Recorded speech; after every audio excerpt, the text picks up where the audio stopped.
Now see, we have discussed what is magnetic Lorentz force. That means the definition of the magnetic field, unit of the magnetic field. Now, here it is the vector form of magnetic Lorentz force. Look, vector form. Scalar form is this. F is equal to QVB into sine theta, that is the scalar form. Alright? I want to make it a vector. Now, just recapitulate your concept of vectors. Look, what it should be? F vector should be QVB sine theta into, n cap. You know this n cap is the unit vector in the direction of the Lorentz force vector. N cap is the unit vector. So n cap is the unit vector along the direction of the magnetic Lorentz force. Then how can we write it? I can write it as F vector is equal to Q V vector cross B vector. Look, can we write it? It is the cross product. F vector is equal to Q V vector cross B vector. That means, according to right hand thumb rule, if you remember how to represent it, from V vector to B vector through the smaller angle, right hand thumb rule, that means all these four fingers, curl of these fingers will be representing like this from V vector to B vector, then it will be outward. That means, according to this figure, this is the direction of F. If you consider this figure, this is the direction of F. Look, V vector cross B vector outside. V cross B out. Anticlockwise. Alright. So, according to this figure, this F vector will be along the direction of positive X direction. It is along the positive X direction. Fine. I hope all of you could follow it. Now, this is regarding the magnetic Lorentz force, that's vectorial concept. Now we are coming to a very important topic, motion of a charged particle in the uniform magnetic field. Now, in this chapter, normally we shall consider the uniform magnetic field. In our syllabus, mainly the uniform magnetic field are there. Non-uniform magnetic field we don't have to do. Alright? But before proceeding to this, I tell you one more thing. To represent the magnetic field, there are the symbols. Suppose this is the cross symbol, this is the dot symbol. Cross means it is perpendicularly into, and dot means perpendicularly out. Cross perpendicularly into, field is like this, into the plane of the board, and dot means outward from the plane of the board, like this. It's coming out. Let us now see this figure. What I want to do, motion of a charged particle in the uniform magnetic field. Followed? Uniform magnetic field. Let us suppose there is a charged particle plus Q. There is a uniform magnetic field B vector acting perpendicularly into, in this region. You know, uniform magnetic field means what? B vector is representing the magnitude as well as the direction. So, the same magnitude and same direction, the magnetic field is acting everywhere. Cross is showing that perpendicularly into. Alright? And see, V vector. With this, suppose a charged particle is moved with the velocity V vector. How? Towards right. What will happen? If you consider it as the x-axis, what will happen? What will happen? Into direction. This into direction is for the magnetic field. So, in what direction the magnetic Lorentz force will be? V vector cross B vector. Okay? Just try to follow me. V vector cross B. V vector is this? B vector. Means what will be the direction of the magnetic Lorentz force here? Like this. That means the magnetic Lorentz force will be acting here in this way. Okay, and as if it will be acting as the centripetal force. It will be acting everywhere towards the center. When it will come here, it will act like this. When the charge will come here, like this, the charge will describe a circular path. Because it is acted upon by a magnetic Lorentz force continuously during this path.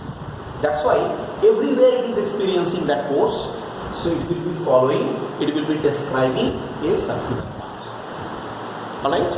And circular path whose radius is r. We have shown here the circular path it is following whose radius is r. Then what will happen? What will happen? Obviously, V vector and B vector, angle between V vector and B vector is 90 degree. So we can say angle between V vector and B vector is 90 degree. Alright. And what happens here? This magnetic Lorentz force is providing the necessary centripetal force to the charge. Okay. So magnetic Lorentz force is providing, magnetic Lorentz force, I am writing Fm, is providing necessary centripetal force. That is what we will write according to the formula.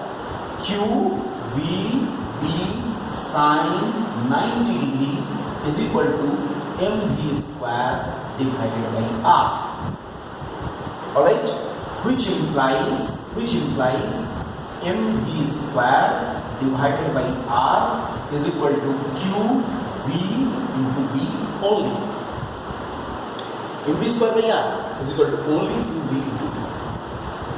Look, only q into b into b. It's like this. Then what will happen? This v cancels. Are you agreed? This will be cancelled. What we shall get? What we shall get? We shall get from here. Here, see, you can write down any formula. mv r is equal to mv by qb. I write it equation 1. R is equal to radius of the path is equal to how much? mv by qb. You can also write V is equal to qbr by m. V is equal to qbr by m. This can also be written. I write it equation number 2. And in place of V, we can write omega into r, that is equal to omega into r. How much it will be? qbr by m, which implies omega is equal to qb by m. Alright? And you know omega is always twice pi nu, that is equal to qb by m, which implies nu is equal to qb by twice pi m. I write this equation number 3.